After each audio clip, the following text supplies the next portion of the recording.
Bismillahirrahmanirrahim. Assalamualaikum warahmatullahi wabarakatuh.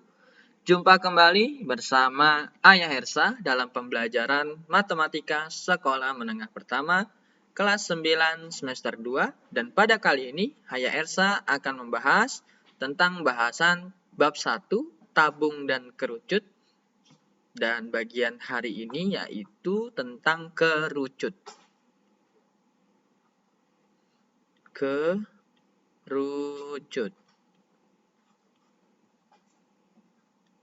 Baik, Ananda semua, kalian bisa buka LKS halaman pertama, ya, bagian di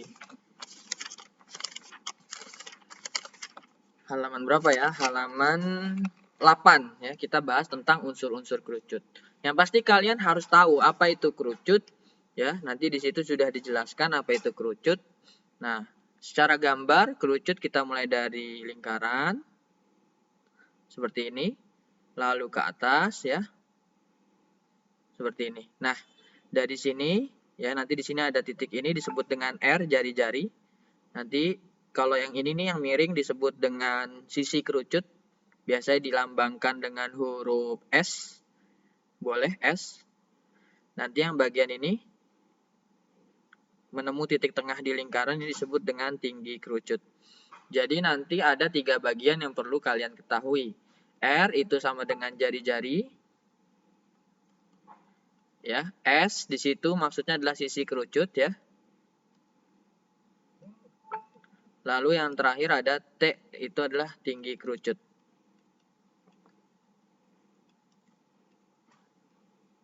Nah, ini bagian dari kerucut, ya. Dia bentuknya seperti topi ulang tahun. Nah, yang perlu kalian ketahui juga di situ adalah jaring-jaring kerucut. Nah, jaring-jaring kerucut ini, ya, jaring-jaring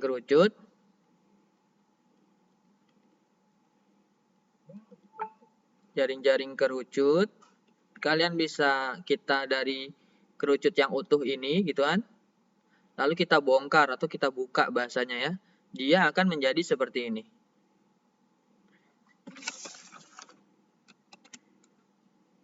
Dia akan menjadi seperti ini. Lalu sama alasnya itu lingkaran, ya. Nah, ini disebut dengan nanti selimutnya. Ini alasnya, ya, alas. Nah, ini alas, ya, ini alas gitu kan. Nah, yang bagian ini nih, ini bagian selimut. Nah, ini jaring-jaring dari kerucut. Maka dari sudah kita paham tentang jaring-jaring kerucut ini dan alas dari kerucut ini, maka yang kita perlukan nanti adalah di mana pertama yang harus kita ketahui adalah luas selimut kerucut. Nah, luas selimut kerucut. Karena kita sudah mempelajari tentang luas lingkaran. Nah, kita bahasanya luas lingkaran sudah paham, ya, VR kuadrat dan keliling lingkaran disebut dengan 2VR. Itu udah pasti kalian harus hafalkan.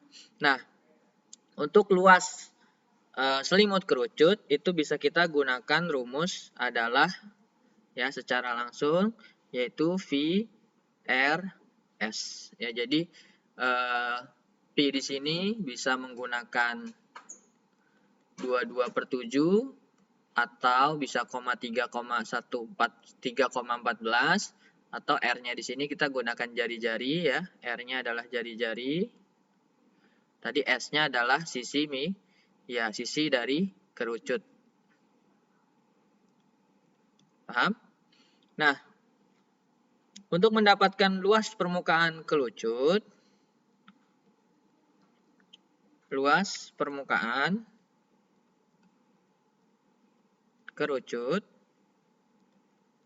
itu kita bisa lambangkan LP misal gitu, ya. Ini LS juga boleh karena luas selimut kerucut itu VRS.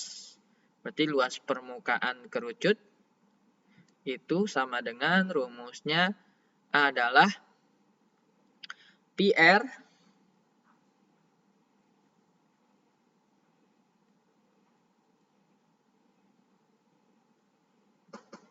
dalam kurung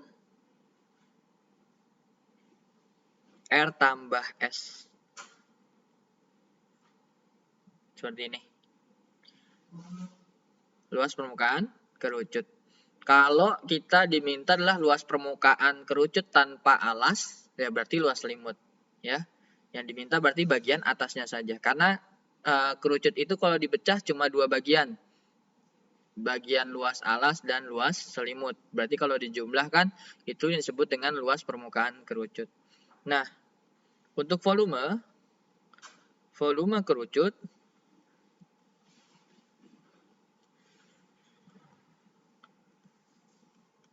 itu V ya, lambangnya ya sepertiga luas alas kali tinggi.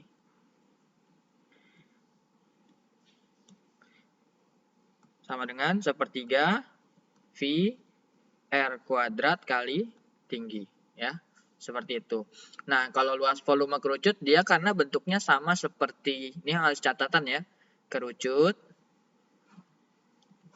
limas ya, limas segitiga, limas persegi panjang, dan kerucut awalannya pasti di depannya sepertiga luas alas kali tinggi. Kalau yang bentuknya kayak tabung ya, begini ya. Tabung, terus balok ya. Ya seperti itulah gambarnya, balok, kubus. Apalagi?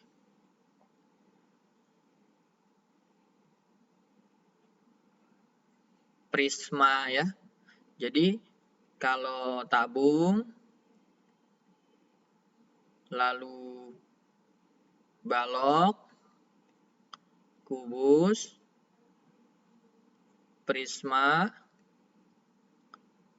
maka rumusnya biasanya diawali langsung dengan luas alas kali tinggi. Ya, dia tidak ada sepertiganya. Jadi yang ada sepertiganya itu adalah kerucut yang bentuknya segitiga kayak gini nih. Ini yang ada gini. Ya. Jadi kerucut limas ya, dia termasuk seperti untuk mencari volumenya ada sepertiganya. Jadi jangan sampai kita ketukar menghafal rumus-rumus dari bangun ruang seperti itu. Terima kasih atas kesempatannya. Ini Ayah Hersa beri catatan terlebih dahulu terkait kerucut ya. Nah, nanti dari ini hal lain yang perlu kita perhatikan adalah rumus Pitagoras. Karena nanti terkadang kita memerlukan yang namanya segitiga Pitagoras. Ya, karena nanti di situ ya kalau kita buat kerucut ya, misal kerucutnya seperti ini.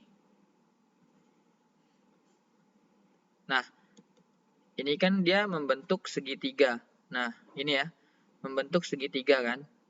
Nah, bagian ini kita ambil, kita arsir misal, kita pindahkan, kita gambar ini A misal, ini B, ini C, maka kan dia jadinya A, B, C. Ingat bagian yang di atas dari A ke B ini disebut dengan tinggi, ini yang miring ini disebut dengan sisi. Nah, ini kan jari-jari. Jadi ini jari-jari, ini tinggi, ini sisi. Nah, ini segitiga siku-sikunya di sini. Maka kalau kita menggunakan teorema Pitagoras, ingat apa? Pitagoras, masih ingat ya? Yang miring ini selalu ditambah. Jadi nilai S itu nanti bisa dipakai, rumusnya adalah akar T kuadrat ditambah R kuadrat. Kayak gitu. Untuk mendapatkan sisi yang miringnya. Kalau kita diminta nyari R-nya, berarti kita dapatkan yang miring dikurang yang tinggi. S kuadrat dikurang T kuadrat. Dan untuk mendapatkan T berarti akar S kuadrat dikurang R kuadrat. Nah, ini rumus Pitagoras yang jangan sampai kalian lupakan. Catatannya seperti itu.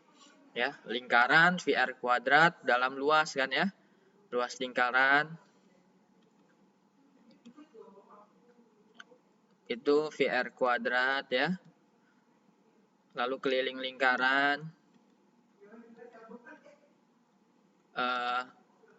2PR ya. Dan rumus diameter jangan lupa ya, 2 kali R, jadi 2 kali jari-jari. Kalau buat dapetin jari-jarinya, kalau diketahui diameter berarti diameternya harus dibagi 2 gitu ya.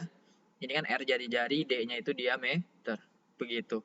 Jadi kalian jangan sampai terbalik dalam menggunakan rumus seperti itu. Ini dia yang bisa saya sampaikan. Terima kasih tentang kerucut. Nanti kita akan bahas soal-soal yang berkaitan tentang kerucut. Assalamualaikum warahmatullahi wabarakatuh.